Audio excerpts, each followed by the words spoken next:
Star Wars, a legendary franchise and one of my favorite of all time. An opinion that not only I hold, but many other people do. And the Star Wars IP has gotten pretty good video games over the last 20 years.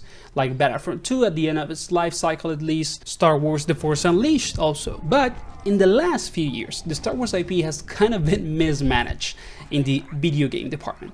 And there's one thing that still does not happen in 40 years of Star Wars game development. And that is a Star Wars fighting game. And I want to explore that today. We're going to talk about how we can make that a reality.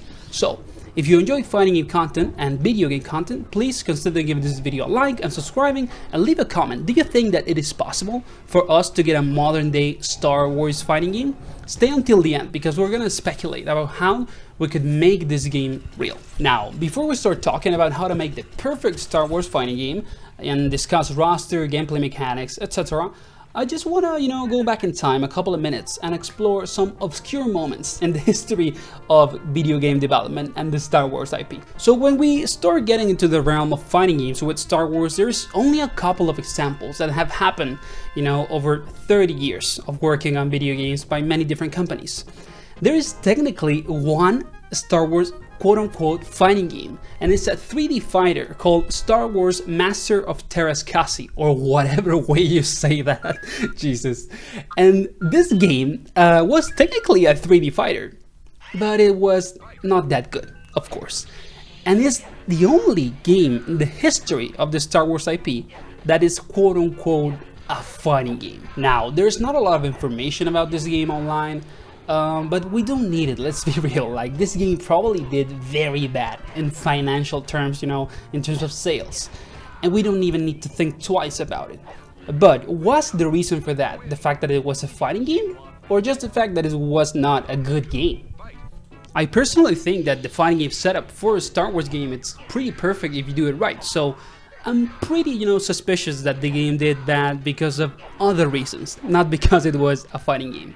So from this obscure game, we can go to another game which is a lot better, but it's technically not a Star Wars fighting game, but it had Star Wars characters on it, and that is Soul Calibur 4. This game, legendary by the way, had 3 Star Wars characters on it, and they look pretty cool. On Soul Calibur 4, we had Yoda, Darth Vader, and Starkiller. Pretty big guest characters if you ask me, some of the biggest in the history of fighting games, and of course they were big selling points for Soul Calibur 4.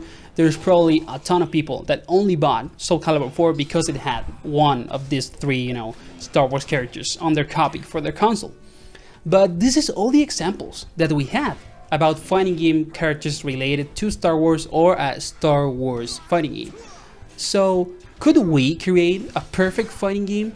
Let's do it. Let's talk about what we will need to make the perfect Star Wars fighting game. If we have the goal of creating the best Star Wars fighting game we can, we have to discuss a lot of things related to it. So I want your opinion on all of this. Please leave a comment on what you would do with the roster, the gameplay mechanics, and all of that. So to start, the first thing we need to discuss is, will this game be a 2D or a 3D fighter? The examples we have in the past are 3D fighters, and even though I love 3D fighters, I think that it's harder to make a 3D game on a fighting game be a huge success than just make a good 2D game. And at the same time, there is actually more fans for 2D fighting games than for 3D. Like, there's a lot more people playing, for example, Street Fighter 6 and Grand Blue Fantasy Versus than playing Tekken and Virtua Fighter 5.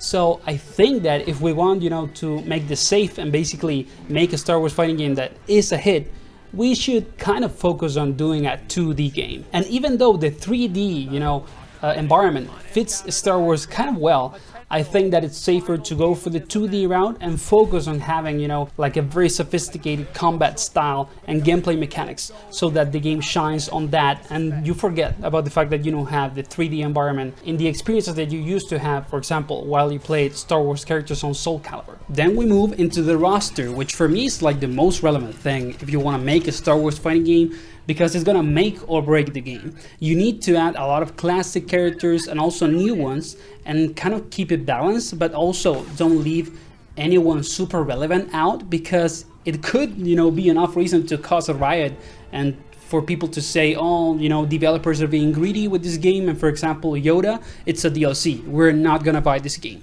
Like, we're gonna put our money on this because developers are not giving us what we should get on the launch of the game. So my 20 character roster would be Qui-Gon, Obi-Wan, Anakin, Yoda, Mace Windu, Darth Maul, Count Dooku, Chewie, R2-D2, Princess Leia, Han Solo, Luke, Darth Vader, Boba Fett, Palpatine, General Grievous, Ahsoka, Rey, Kylo Ren, and Asajj Ventress. There are some characters that are out of the roster, but I tried to put a lot of classic ones and some new ones so that you have a balance, and basically you try to make everyone happy, because I'm convinced that if you make a Star Wars fighting game, the roster is the reason why people will buy or not the game. And now with this, you could of course build like pretty interesting DLC packs to have some seasons for the game, and you could have some serious characters other that are kind of a joke, and it would probably have a very good balance and sell well. So for example, which DLCs could we have with that, you know, 20 character roster that I already mentioned? To make it simple, we could say, okay, the game has 2 seasons since it was kind of an experiment for the game developers and they didn't want to, you know, work in the game too much. So with 2 seasons, let's say we get 4 characters each season. We could make the packs have like 1 Jedi, 1 Sith, and then a mix of like gunslingers and stuff like that. So for example, season 1 could be Cal Kestis, Darth Plagueis, The Mandalorian, and Grogu would be pretty decent. And then season 2, for example, could be Kyle Katarn, Darth Malgus, Cad Bane, and Captain Rex. So with all of this, you build a very, you know, solid roster that has exciting characters.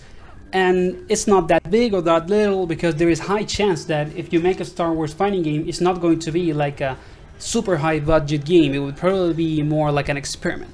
But I think that with this roster, the game could do very well. Then for the gameplay mechanics, I think that the best thing would be to keep it super simple, because it is a Star Wars fighting game, so it's probably going to have a very casual audience. There's going to be hardcore players like in any fighting game, but the game needs to have like a higher level of accessibility, so it has good sales, and there's basically a reason to do another game, you know, because this would probably be like an experiment. So for the gameplay, again, keep it simple. What would I do? I would just have every character have some sort of like fighting style in which they can transition into some stances. So if they use, for example, lightsabers, they can have different stances with the lightsabers that are related to the lore of the character, and which, you know, stances they tend to use more or better. And for all the other characters that don't use stances and that are gunslingers, you know, or stuff like that, they can simply change in between, for example, 2 or 3 weapons that are longer or shorter range and that can be used as a melee weapon, or more, for example, like a weapon that works more in the corner and stuff like that. And of course there would be some characters that would kind of focus more on the usage of the Force instead of a lightsaber or like a pistol. And for those characters, you just will have to have like one basic stance for the usage of the lightsaber and have some options for Force powers. You know, like Palpatine, for example, would probably have to be like this and have like only one specific stance for the lightsaber, because he would have very strong like usage of the Force and lightning and all of that.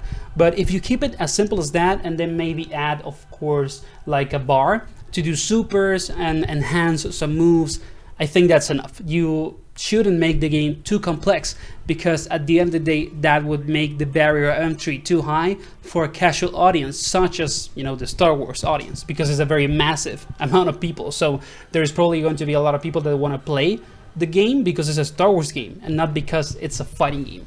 And another aspect that needs to be present in relationship to the gameplay are the visuals of the gameplay. So we need to have flashy combos, cinematic supers, because this kind of defines modern fighting games. At the end of the day, Street Fighter 6, Tekken 8, and all the other new fighting games you can think of are built around these gorgeous visuals that connect you with the gameplay as a casual player. And this is the same thing that's going to happen if we make a Star Wars fighting game. Like, there's going to be a big casual audience that wants a gorgeous game. And that's how it should be.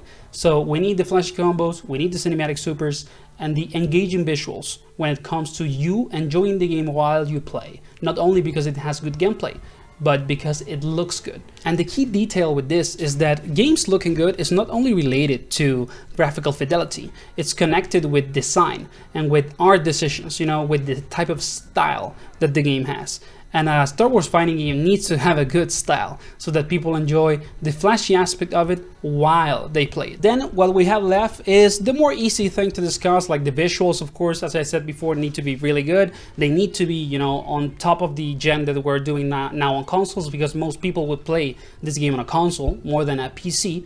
So it needs to use the PS5, you know, hardware or whatever you want to call it in the best way possible, the most optimized way. With the story mode or like single player content, I think that you just need to either use the game to recreate like movie duels and stuff like that, and basically try to play the story of the movies, or just make a new original, you know, like new story in relation to some characters, and basically maybe change outcomes of the movies and stuff like that. And for game modes, well, I would like to see, of course, a 1v1 duel, like you can play 1v1 with only one character.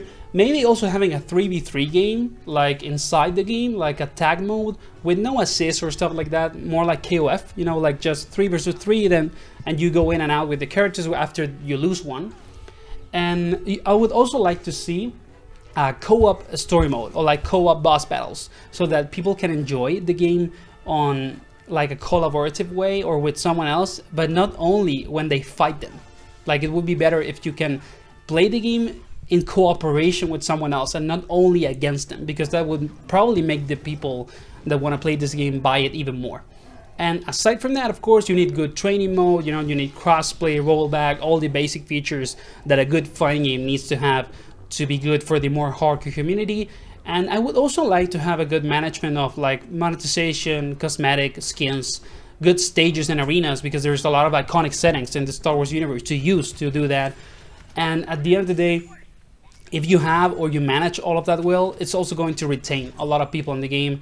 And monetization over the last years has been, you know, a huge reason why a lot of games basically do very bad constantly. So you need to have a good access to monetization and a good monetization plan. And with all of this, we conclude our discussion about an upcoming or Star Wars fighting game, at least in our imagination. So if you enjoyed the video, again, please leave a like, a comment, subscribe if you can. It helps the channel grow a lot. I hope that you enjoyed the video, and see you on the next one, guys. Have a great day.